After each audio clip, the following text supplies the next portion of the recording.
everybody. Welcome to our first Mobilise Live of 2024. Really lovely to have you with us. My name is Suzanne. I'm one of the co-founders here at Mobilise. I'm head of carer support.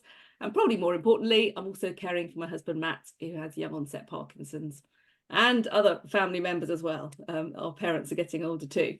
So welcome everybody. So Mobilise, we're a community of people. We're helping each other as we look after someone. And together we've created some amazing resources, some blogs and guides, really simple digital tools, and a friendly, supportive space for us to all be together. So we're empowering those that care to thrive. And this is our first Mobilise Live of 2024. These are our online events with community members in the driving seat. It's kind of like a panel show, only we're discussing the things that really matter to carers. So today's topic, we're talking about get what you want in 2024 and less of what you don't. So what are we talking about today? Well, when it comes to setting goals, intentions, resolutions, and starting new helpful habits, all of that stuff can feel a bit impossible and not really the thing for carers. It can feel impossible to make things happen around our caring role, and it might be easier to shrug all of that off at the thought of having a little of what we want and roll our eyes at all the New Year's resolutions people and all of that stuff. And rightly so, to be fair, because a lot of it is unrealistic and unhelpful when we kind of set ourselves up to do that right at the beginning of January. So first of all, shifting it to the end of January, this kind of conversation is one helpful place as well. But do you know what? As carers, we matter too. And we might need a different approach and a bit of support from each other to make a small change that could make a big difference. So our hope is that by joining in with this event and the discussion that follows, there'll be an online chat afterwards in the community hub as well.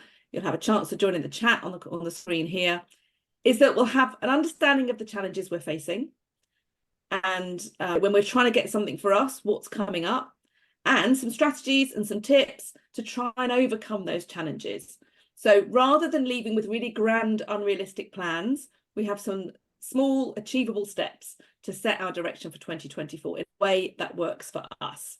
So good news, it's not just me you're hearing from, you've got our lovely guests. So let's do a little round of introductions. These are guests from our community. Now I'm including Awais here as well. We did have another gentleman who was going to join us, but he's got stuck in traffic. So we jump in and help out. And we like to add a bit of balance where we can. So if you're a man and you'd like to join in future conversations, I'm always looking for volunteers.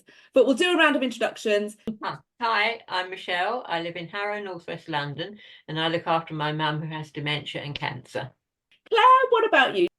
So I'm a carer for my partner who has MS, and he's had it 20 odd years.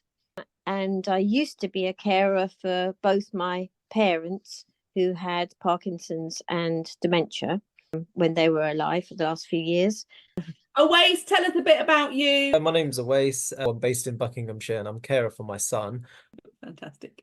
Lovely. You might want a pen and paper handy as well, because just as you join in and listen, just to note your own reflections and thoughts that come up, even if you think, oh, that's a bit of an unhelpful thought, just make a note of it. Sometimes that's one way of helping to process it. You might catch some ideas that are helpful for you today, or something that just sort of triggers a bit of a thought. So do have a pen and paper handy too, but no particular exercise for you to do today. So the first is to look at what are the challenges, what gets in the way of us getting what we want for 2024. What are we noticing already that's in the way? And it may be the things that have always been in the way, or it may be there's some new stuff coming up for 2024. So our lovely attendees out there, you can answer that question. Is it other people? And you can put more than one. Other people, money, energy, your own health, emotions, guilt, or fear of something bad happening. It's hard to do those things. An addiction to something unhealthy.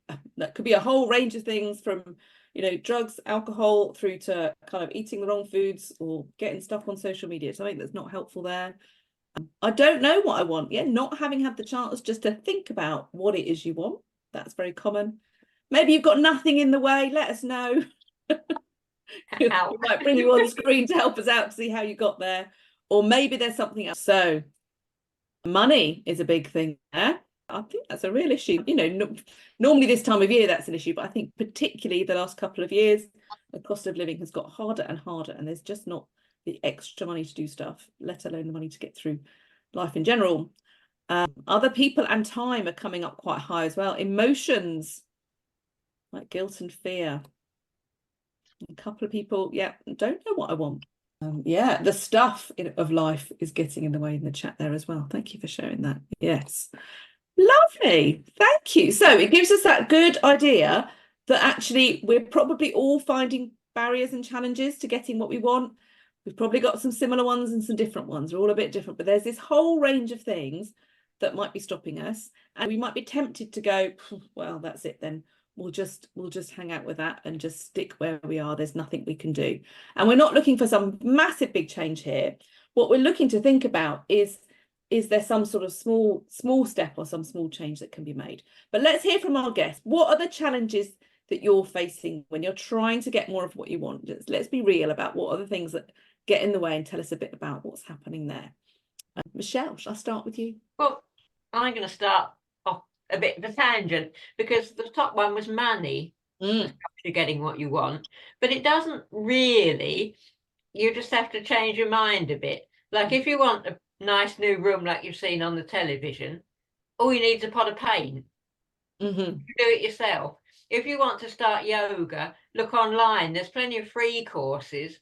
So you don't always have to give things up because you haven't got the money. You just have to go about it a slightly different way. They tell themselves they can't do it. They think it's impossible to do that, so they give up. Yeah. Most people, and I'm included, will say, if you say, what do you want? Something will come up here straight away. And every day you take some little step towards it and you're there. Now, Michelle, it's not been easy for you, is it? I love the positive advice No. that you have there, but that doesn't come from a place of, well, it was just simple. I just did it. What are the practical things that get in the way for you over the years? What's that been? Time. And more than time, it's not being prepared, not having something on hand to do when you get that odd 5 or 10 minutes. Because if you say, now this doesn't apply to me, but if you say, well, I want to knit a scarf, you need that knitting downstairs with you where you're sitting.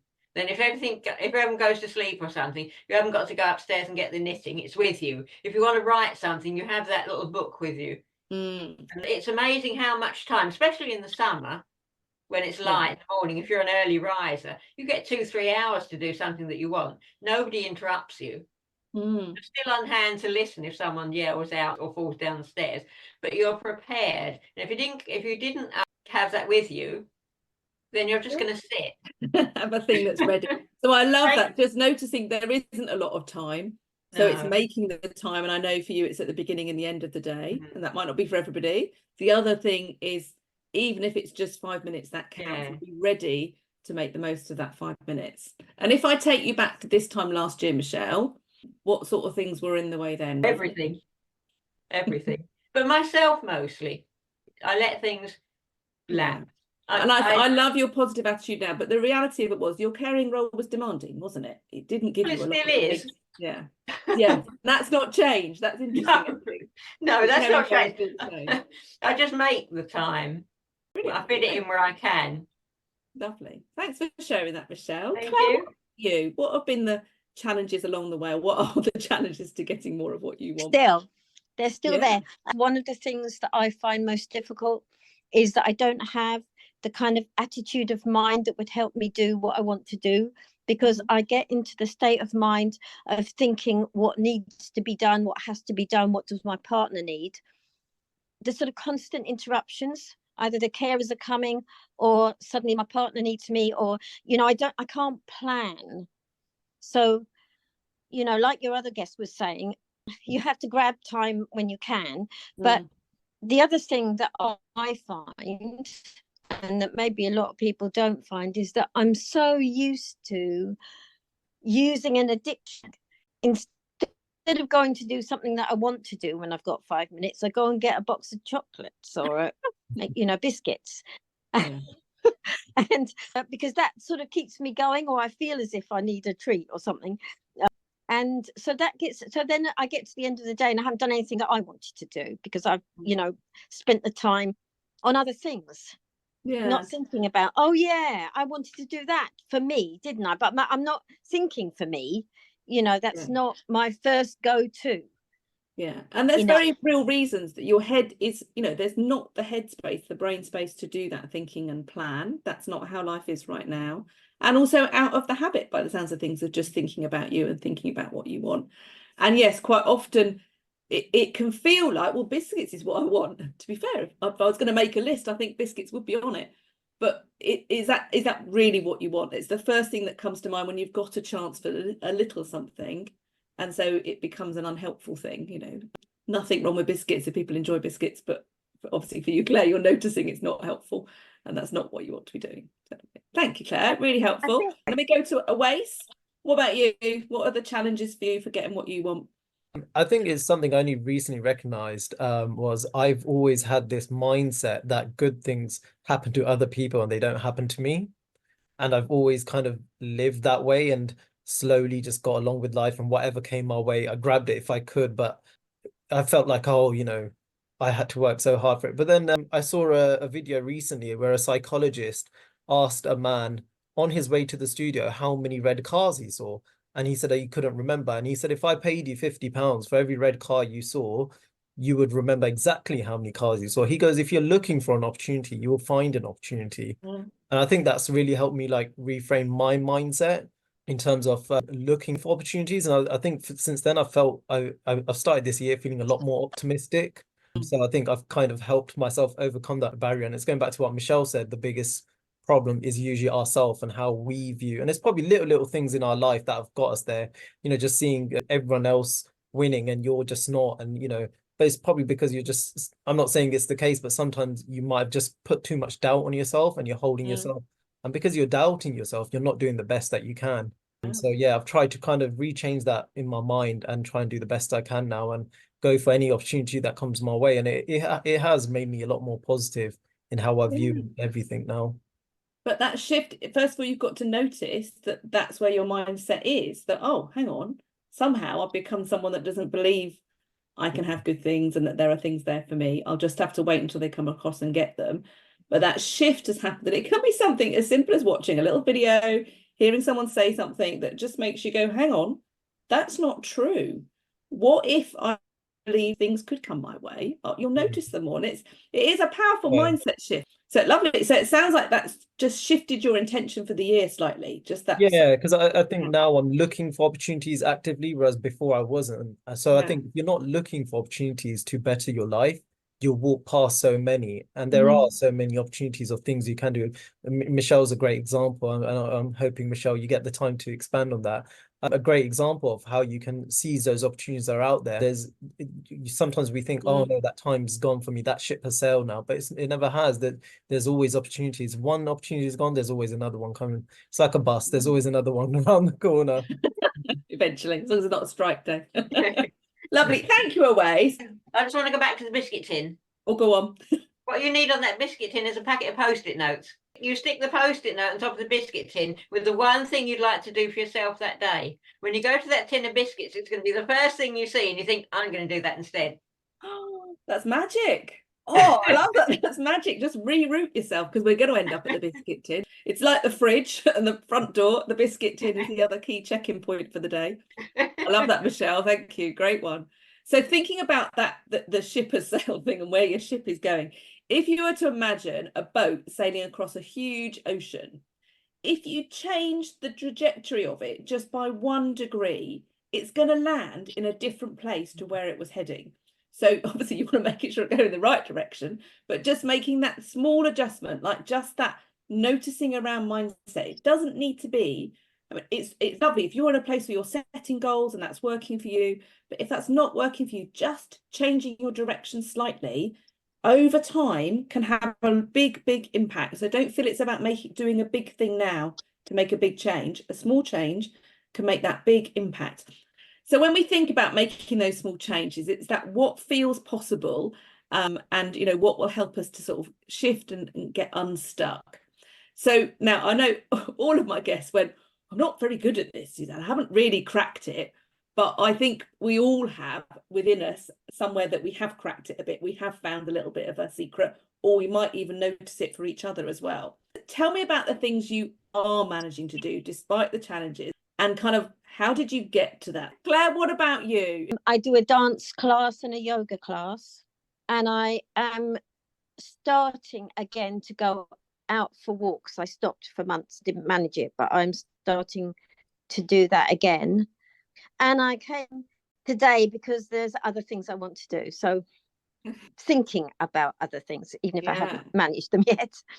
So working from that experience of you weren't going out for walks, but you've managed to restart that. What needed to change there for that to happen? One of the things, I get into a slump if I'm too on my own.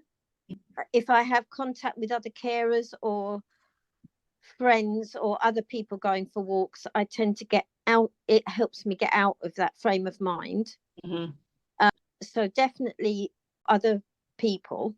And also, I would say that sometimes, I know this sounds weird, but if I'm unhappy or resentful or cross, if I notice that, it kind of helps me get out of it. I know it doesn't sound right, but I can get depressed, but I almost have to get depressed first before I go, okay, I need to do something about this now. Yeah. Whereas if I don't even notice that I'm unhappy, that I'm not doing anything for myself, then I just get worse. Yeah. That sort of helps me go, okay, I have to do something about it. Yeah, and it hits that threshold where like, right, I've got to do something now. So just being honest about how you're feeling, recognizing it rather than, no, I'm fine, I'm just keep going, it's all fine. Just recognizing, no, I'm really down actually. This isn't okay. Look at me, I'm being grumpy with everybody, I'm being snappy and whatever those things are. So just noticing that you've hit that level then triggers the opportunity to do something. Yeah. It's nasty, isn't it? We wish we could all stay in this happy space, but we do get down there, and it's good to just acknowledge it rather than pretend we're not. Really helpful, Claire, thank you. And what are the things you're thinking you'd like to do that you haven't yet cracked? I would really like to think of myself as being some sort of artist and do something creative. So I would like to draw, I'd like to dance, I'd like to take photographs. I'd just like to do something creative. They tend to get to the bottom of the list, and that's what I'd really like to be doing. Lovely and powerful. Just saying that out loud sometimes, that can be a first step in itself. You said it in front of us all now, it's been recorded. But sometimes that makes you just go, yes, that is what I want. Again, just saying it out loud, recognizing it. Thank you. Michelle, what about you? Where are you making some changes? Everywhere. Yes, tell me. I've always got somewhere to go. Every day there's somewhere I can go.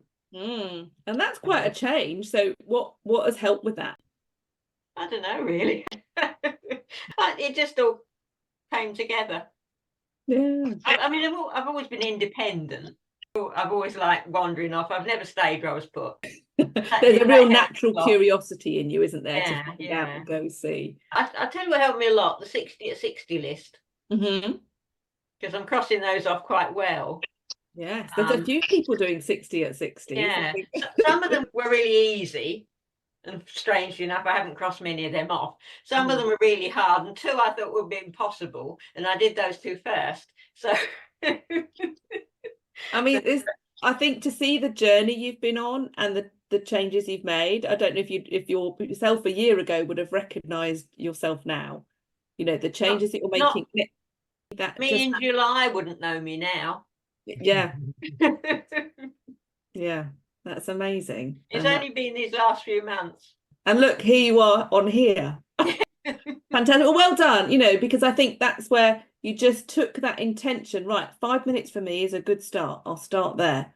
And it's just built, and it kind of sort of, it's like a rock gathering moss type thing, isn't it? It just gathers pace and momentum. It's hard. You know, you have to work at it. Sometimes I'm having my 5 minutes at 3 o'clock in the morning. I haven't any time yet. But the best thing about getting what you want is not to let anyone turn you off. If you say, right, one day I'm going to do that, and someone says, oh, you'll never do that, that's ridiculous, and you think, oh, I won't, then you've lost. And you've had to shut up some of those big voices that have kind of said that for you, both inside and from outside as well. Well done. Believe in yourself. Exactly. Love it. And just, you know, who would have thought it would even be possible for you to be on camera and be able to talk without being interrupted? a waste. What about you? Two small changes that I've made, but they're quite big for me, is one was I used to love reading quite a lot growing up. And then as you get older, you just can't seem to find the time, or it's just something that's, you've put at the back seat. So I really want to get back into reading. So that was one thing. And the second one was like getting out a bit more as well, going for walks, even by myself to get some fresh air. And it was actually something Michelle recommended, which was ghost signs. So it's like a website where you can put in your town and find the ghost signs and go and see them. And I like seeing, old hidden signs from probably like the Victorian times at the side of a building, and you don't even know it's there. And it's been there for over 100 years, and you can just go and find these signs. So that was another thing. We've got a painting of a milkmaid on one of the walls.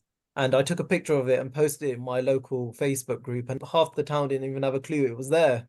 Wow. So it's little things like that that you see around the town hidden away. And the third one, which they kind of all tie in together, is maximizing my time, and got my diary. So I used to keep a diary before so I can manage my time. But when my son had his stroke, you lose time when you go through something like that. Or something happens to your cared one, you just lose a sense of time. And keeping a diary is the last thing, trying to manage your time. You're just going with the flow and dealing with what's at hand. So that was another thing I recognized, that to maximize my time, I need to have more control over my time and manage my day. So the diary that I have, it gives a day, but it gives it by each hour. So I can write down each hour of the day, what I'm doing, recognize where my time is and how I can utilize that better. So that's how I've scheduled in time for reading or going for a walk, or even if it's going for a jog. So those are the three little things that really help me just boost myself and feel a bit more better about myself as well. Yeah, I love that. And it can be, going back to something that used to work for you before. That's a great place to start. And I know it was a friend who said to you, you used to have a diary with you all the time. You don't seem to do that anymore. And it's just like, oh yeah, I wonder if that'll help with where I'm struggling to make time for myself and do things for myself. It takes sometimes someone else to recognize that you used to do this and you stopped, and then you think, oh yeah. And it's just, trying to pick up something that's simple that you used to do before if you can't start something new. Yeah. And we all need that bit of encouragement sometimes as well, that encouragement of what you're doing and noticing the small shifts and changes you're making. And even just checking in with ourselves, as Claire was saying, yeah, I do yoga and doing dancing. There are things, it's not that everything's been given up and not happening. And sometimes it can be noticing those things so that you hold on to the important things. Other times they may just be things that you've got in the routine of doing that you don't actually enjoy doing, and you'd rather do something else. I used to go to a Pilates class very diligently, but I then discovered I didn't enjoy it. It wasn't a nice thing. It just felt like a chore. So I swapped it and started doing something else. And in the end, it took a while to find the right thing that fitted in with life, but managed to get to do swimming and things like that.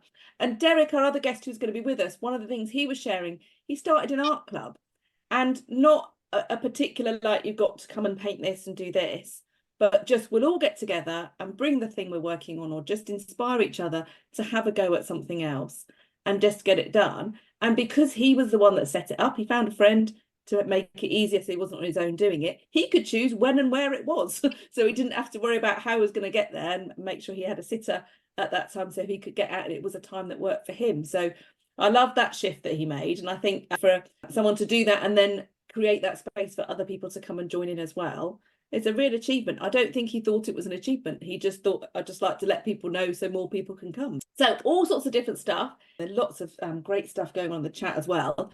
Just that first thought, what feels like it might help? So is it about getting practical help, doing less of something? Is there something to give up or cut down on? Try one of the tips that have been shared today. You're going to put a post-it note on your biscuit tin. Is it a conversation with someone? So maybe there's a difficult conversation to have, come on, I need this time, and we need to work out how it is. If there's other people getting in the way, maybe you need support from someone else, or maybe it's just talking things through. A new mindset, is it about taking that decision to shift your mind, to recognize where you are, acknowledge where you are, and choose a different mindset? Easier said than done, but that's kind of the process. A supportive community, we can do that one. Come to our cuppers. Is it some support to work through difficult emotions? If it's guilt and fear stopping us, or a belief in ourselves, maybe there's some support around that. Maybe it's some coaching, maybe it's just chatting to a useful friend and saying, look, I just need you to listen to me for a bit, or telephone support lines and things like that. Your local carer support organisation and us here at Mobilise, sometimes it's about chatting through those difficult things as well. So yes, so whatever you think there, and we'll have a little look. Is there something that's coming out as a top thing? The mindset. Oh, Claire Cook would like that one. Claire Cook, who does a lot of our content, and some of you will have met on Cuppers before, is a big thing about limiting beliefs and how a change in mindset can change things. So she'd be very proud of you all there. And I think, that practical help and a supportive community, those come in at number 2. And I think that's quite key, actually. Sometimes we do need something actually to change, and we need some help, and we need to open up to that help. Sometimes you kind of think, well, I'm coping, so I don't need help. But if I did have help, I could do more of this. So sometimes that's when we need to call in help, but rather than wait until it's all too difficult. So do also make your notes there. What is it that you said there? What feels like it might help for you, so that you remember that, because you're the best person to coach you. But I'll have a little look in the chat and just see what people have been sharing in there. Wow, lots of stuff going on there, but really, the word biscuits just keeps coming up a lot there. Claire and Michelle, I don't know what you've done there, but you set it off. Oh, Michelle, you're an inspiration. People say it's official. Always looking for opportunities to have fun. That can take a bit of time and effort. Good question about the biscuit tin with the post-it note on. Can we have our biscuit first and then do the post-it note? Can we have both? Can we have both? I think we can. Both is okay. Yes, if you need the biscuit to give you that extra incentive, then do. But actually, you can also enjoy the biscuit. Yes, we don't have to deny ourselves biscuits. That's not what we're about. Yeah. Our brains believe what we tell them. Absolutely, they do. We have to notice what we're telling them. Another one here. Someone's agreeing with the way. So I've just moved to start all over with community and friends, but feeling more open to do new things because now I have to look for them. Yeah, kind of that shift and that change in situation means you have to almost. So that's good. People enjoy the Mobilise Cuppers, making a big difference. Things like relaxation, guided meditations, doing yoga nidra on YouTube. Fabulous what people are finding out there. And my colleagues starting to do exercise just once a week. I know there's stuff about how much exercise we should have, but if we start something, who knows what else has happened? And we might not be able to go every week, but just getting it in the diary can be huge if that's what's possible. What helped is a friend picking her up. It's harder to get out of then, isn't it? You have to have a reason not to go rather than a reason to go. We're doing a jigsaw challenge. Yeah, you can if you do a 60 at 60 list or a 70 at 70 list, making time for reading, audiobooks, getting in the kitchen more.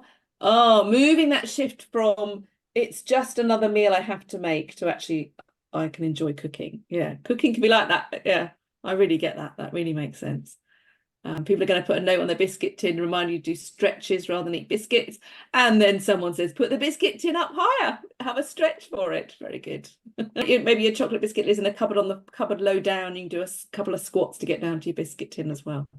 So brilliant. Thank you. Excellent. So let me have a little look. I've got a question here.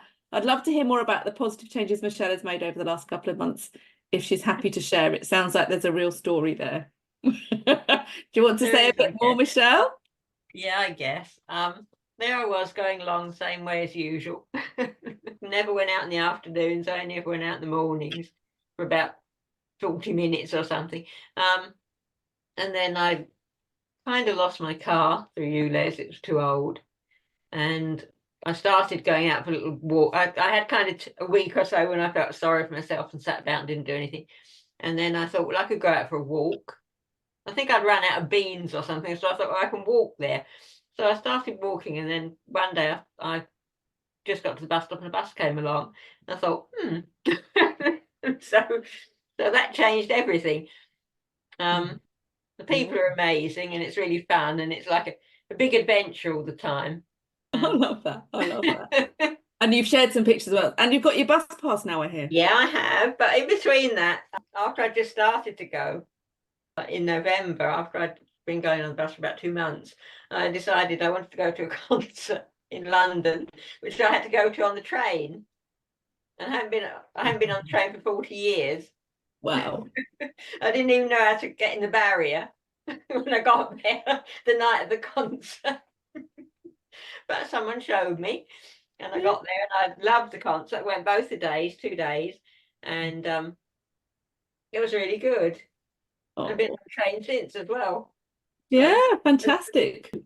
I love these little things coming up the side of my screen. Lots of little pictures. I know hitting the loves and the hearts and the celebration. That I think that's really super. I think that's great. Thank you very much to everyone for your heart. Thank you for sharing that bit of love. I think I haven't got any more questions in there, but Oasis updated people with the jigsaw challenge. You complete a jigsaw in 2 weeks and you get, just for a sense of achievement, you know, once you get that sense of achievement, what else can you do? So they started it in the cupboard, didn't you? And finish it by the 12th of February, just to give people that little bit of motivation, a bit of a deadline to work towards, because we don't often have a deadline to work towards. So just see what difference that makes. So yeah, good to see what comes out of that as well. And that's the sort of thing that comes out of particularly the cuppers. We're just kind of having a chat about stuff, and we will come back with some events that have more of a sort of topic and purpose for them. But the ones that we've been having recently just made more space for chat. And it's these sorts of things that kind of, as a community, you guys come up with yourself. It's what you decide you want to do. And you can share that in the cuppa. Sometimes we'll share it in the Mobilise Hub as well. I know people have shared loads of things about music and games they like to play, and it just gives us a bit more idea and inspiration about things we can do when it can sometimes feel like the world's really sort of shrunk down a little bit, and there's less in our life. When we talk to other people who are in all sorts of parts of the country and from all sorts of walks of life, it just sparks a few more ideas. So everybody, really love you to join our cuppers as well. The gang, there's a little bunch of regulars, but they are so joyful when they meet somebody new, and they'll make space for you to come in and share your story. They love it when there's new people coming along. So lovely to see more people in the cuppers. So there we go. Right. And also, before you Go on, go, Michelle. everyone that comes in the cuppa is very supportive. They're the sort of friends you really want. If you don't have anyone in your life who cares, it's nice to come. You suddenly get sort of carey people, and it makes you do more. It's what we need. Less friends that knock us down and more friends that are supportive. Definitely. And would you agree, Michelle, that having that support from that little bunch of people has helped? Yes. I think that's been a big part of it. I will give most of the credit to you, but I think a big chunk of it to the cuppa gang as well. Because it's nice to say, oh, I did this, and to have someone care. Yeah, somewhere to share what you did. Fantastic. Thank you. So I'm going to do a final round to each of my guests, just kind of whether it's a tip, maybe it's something you've learned today, or something you want to encourage other people with. So let's start with Claire. I was going to mention that one of the things that can hold things up of doing what I want is having a difficult conversation. I really need a holiday, but I've been putting off a difficult conversation with my partner about going away and how we're going to manage what he needs while I'm away. And I've been putting that off. But I also wanted to back up what everybody else has said, that often the most helpful thing I have found, if I want to do something and it's not happening, is to timetable it in. To say on Thursday, I'm going to, at 2 o'clock, I'm going to do X. And if it can't happen, something gets in the way, not to be put off by setbacks and think, okay, well, I'm going to reschedule it for next Monday or whatever, because things don't happen if I don't try and timetable them in. Yeah, that's it. We go, oh, do I have to plan the fun stuff too? Yes, because then it might happen. Great advice, Claire. Thank you very much. Really, and simple. We can all, try a bit of that, can't we? And Oasis has got his diary ready for it. Oasis, what about you? What's your final word on the matter? For me, it's when I mentioned before about looking at old sign and ghost signs and stuff, it kind of ties back in with looking for those opportunities. So I would recommend, if you want to reframe your mindset to look for opportunities, start off by just walking around your town, go for a walk, and spotting things that you wouldn't normally look at before. You take in the environment, because we walk, so we're going into town, we know the direction there, we walk straight there without actually looking around at what's around us. So you just take in the environment around you, and that will help you realize how much you've missed in your own town. Then you realize that all the opportunities you probably walked past that you missed as well. So if you do that, go for a walk down to your local town and you see something, an old building or something, just take a picture of it, post it in the community and share it with all of us. We'd all like to see that. But again, it will retrain your mind to start looking for those opportunities by starting off by looking for the little hidden things in your own town. Lovely, definitely. Thank you. Michelle, any final words from you? Yeah, I'm going to say, when this finishes, sit down, relax, and say, the thing I would most like to do in the world is, and you'll get an answer straight away. Love it. And then you just have to work towards it. Just take that moment. Michelle has given you permission to sit down and relax. Yeah, true. And you can have a biscuit afterwards. Just take that pause. You may think, well, I've just had this time for me watching this, but just take that extra few minutes. And we're going to wrap up a little bit early. So take that extra bit of time. Lovely. Some of these things that we've shared today may not sound life-changing, you know, but that's the idea, that they're small and achievable. They set an intention for yourself. They shift your mindset. They shift your direction. And then look where they get you. Look what the journey can be when you continue to travel in that direction. So thank you, everybody, for what you've shared. Thank you for our guests, particularly. Thank you so much. You've just been fantastic. Brilliant to have you with us. Take care, everyone.